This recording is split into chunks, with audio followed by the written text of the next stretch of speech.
Hi kids, Pastor Josh here with your Bible story for the week. Now, we got a real good one today. Jesus does 2 miracles in today's story. Now, start off, remember how we've been going over the last few times about how Jesus and the Pharisees did not really get along?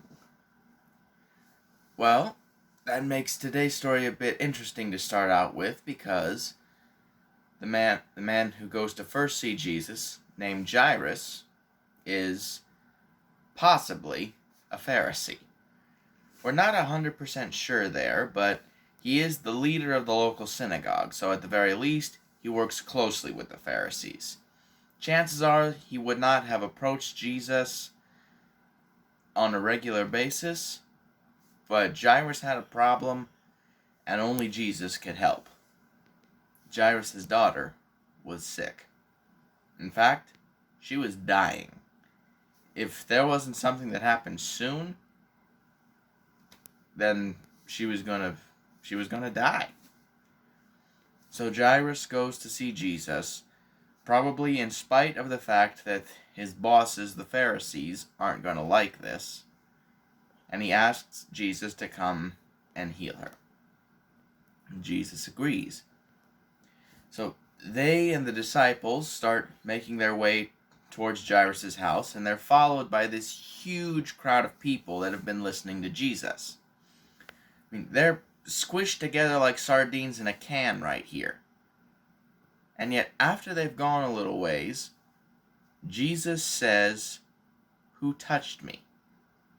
I mean, it's impossible for them to be moving without getting bumped by someone, and yet Jesus asks this?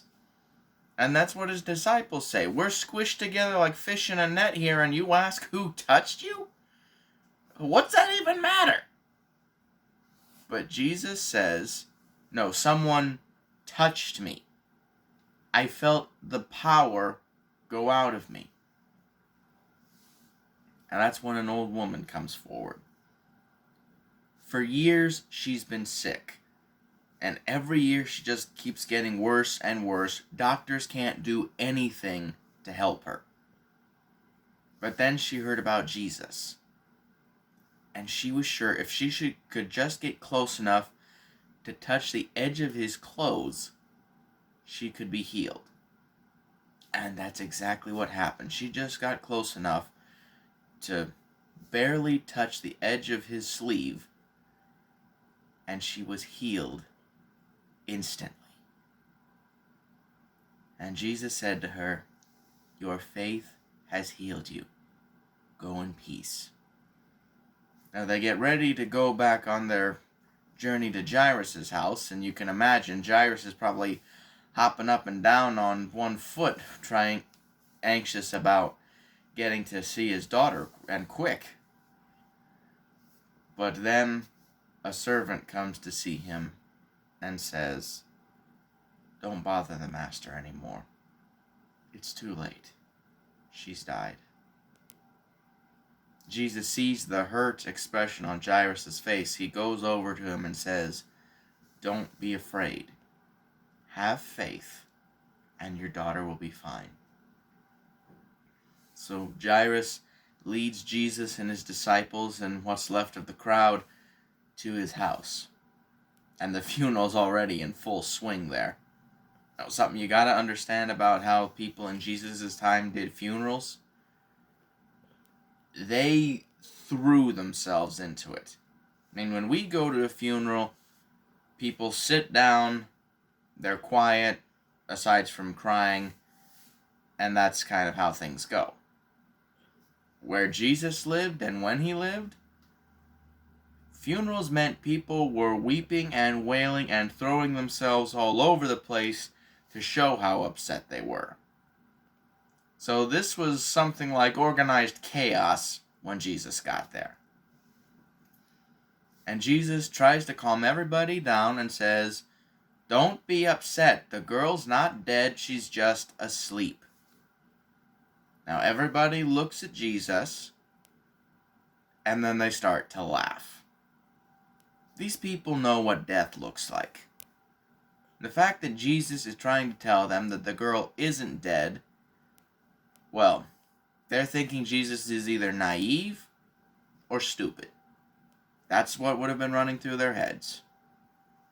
But Jesus, he has everybody out of the house except for the girl's parents and his top 3 disciples, Peter, James, and John.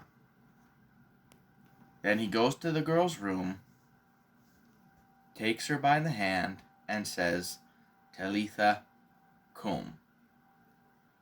Now, in Aramaic, the language that Jesus spoke, that means, little girl, get up. And as soon as the words were out of his mouth, the color returned to her face, heat returned to her skin, the girl was alive again. Her parents, they couldn't believe it, but they rushed forward and grabbed her in a big family bear hug. And Jesus then says, she looks hungry. You might want to get her something to eat. That was to help alleviate their fears, because the dead don't eat. And they were afraid that they were imagining things.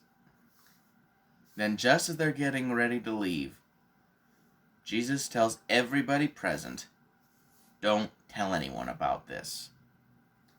Tell people that I healed her if you must, but it's not the right time for people to know that I raised her from the dead. So then they go outside, and things go from a funeral to a party in a matter of seconds as everybody celebrates that the girl is healed. Now that's where our story ends for today. But from Jairus and the old lady, we learn the same very important lesson. Have faith.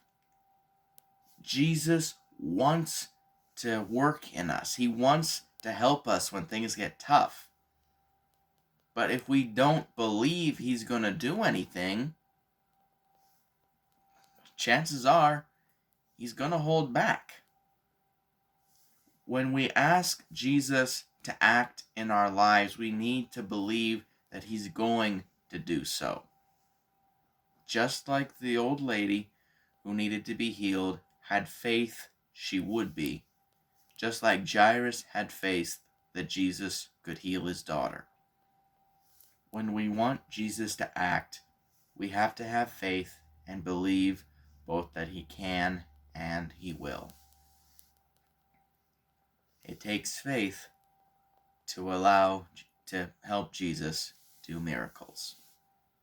Remember that and believe.